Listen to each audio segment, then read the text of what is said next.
কথা হল আসলে আমি টাই আহোম ছাত্ৰ সন্থাই কেন্দ্ৰীয় সমিতিয়ে ইতিমধ্যেই জনজাতিকৰণৰ বিষয়টোক লৈ আমি সৰব হৈছোঁ আৰু বিগত দিনত আমি যিদৰে আসলে মাত মাতি আহিছোঁ বিভিন্ন কাৰ্যসূচী যোগেদি পুনৰ আমি এলানি কাৰ্যসূচী ঘোষণা কৰিছোঁ আৰু তিনিচুকীয়া জিলা সমিতিয়ে আজি প্ৰতিনিধি সভাত কিন্তু বিভিন্ন কাৰ্যসূচী ঘোষণা কৰিছে আৰু সেই খন্তেক সময়ত পিছত আপোনালোকে এই কাৰ্যসূচীসমূহ অৱগত কৰিব। কিন্তু আমি এটা কথা আচলতে টাই আহোম ছাত্ৰ সন্থাই জনাব বিচাৰিছোঁ যে যিহেতু তিনিচুকীয়াৰ কাৰণে এটা সৌভাগ্য বিষয় যে তিনিচুকীয়াৰ সুযোগ্য সন্তান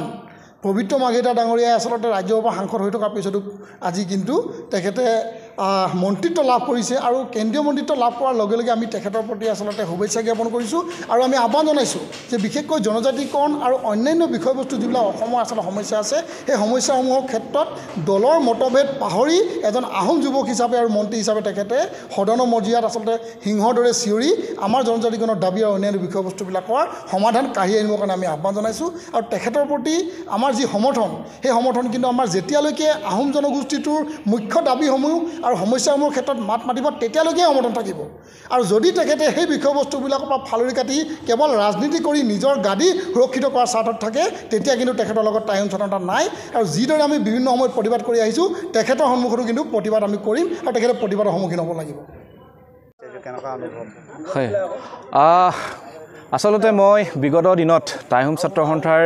তিনিচুকীয়া জিলা সমিতিৰ মই সাধাৰণ সম্পাদক ৰূপে মই 3 বছৰ অতিক্ৰম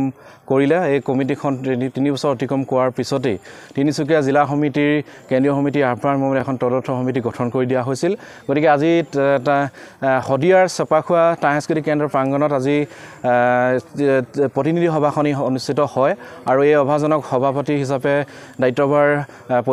পৰ্যবেক্ষকসকলে মোক অৰ্পণ কৰে। মই ধন্যবাদ জ্ঞাপন কৰিছোঁ তেখেতসকলক আৰু অনাগত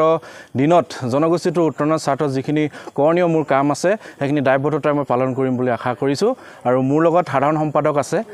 নতুনকৈ দায়িত্ব যিহেতু পাইছে মই তেওঁক শুভেচ্ছা জ্ঞাপন কৰিছোঁ। তেওঁ দুই এষাৰ ক'ব। আজি শদিয়া চেপাখোৱা টাই সাংস্কৃতিক কেন্দ্ৰত তিনিচুকীয়া জিলা প্ৰতিনিধি সভাত আজি মোক সভা সম্পাদকৰ নিচিনা এটা গুৰু দায়িত্ব দিলে। এই গুৰু দায়িত্ব আচলতে পাই পেলাই সুখী হৈছোঁ, ক'ৰবাত ভয়ো খাইছোঁ যে এই ইমান গধুৰ এটা দায়িত্ব দিছে, এই দায়িত্বখিনিত সুচাৰুৰূপে পৰিচালনা কৰিব পাৰিম নে নোৱাৰিম। তথাপিতো আপোনাক আশা কৰিছোঁ তিনিচুকীয়া জিলাৰ সদৌ টাই আহোম ছাত্ৰ সন্থাৰ প্ৰতিজন সংগ্ৰামী সতীৰ্থৰ লগতে কেন্দ্ৰীয় সমিতিৰ সতীৰ্থ সকলোৰে লগতে জনগোষ্ঠীটোৰ উত্তৰণৰ হকে কাম কৰি যাম বুলি প্ৰতিজ্ঞাবদ্ধ হৈছোঁ। আপুনি কোন আঞ্চলিকৰ প্ৰতিনিধি? মই বৰডুমচা পেঙেৰি আঞ্চলিকৰ পৰা প্ৰতিনিধিত্ব কৰিছোঁ।